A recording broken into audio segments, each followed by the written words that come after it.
We met Dr. Rebecca Pennington, I think at a case conference in maybe 1995. I was at Nunez, and it was a brand new community college, and that's where I was working when I first met Paul Blevins with Cargill. It was their first campaign, as it was for many of the community colleges at that time.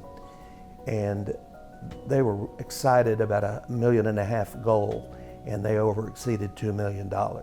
They made a lasting friendship with Dr. Pennington.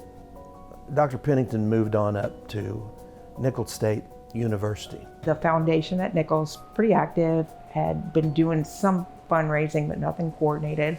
But they hired Cargill as well, did a feasibility study. I think it was surprising of that there was so much willingness of people to give to an organized effort.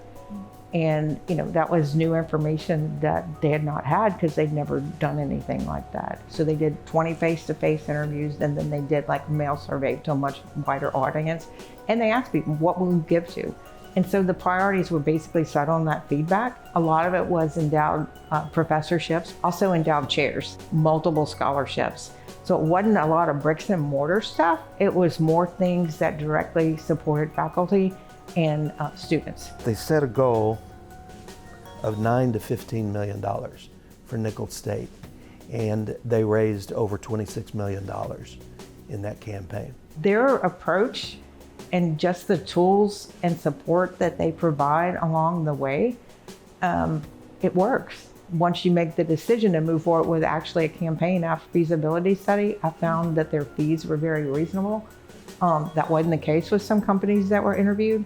The personal support, access, in-person visits, being available, in any way, even if they weren't here, and then just like their assets that you could adapt for your campaign.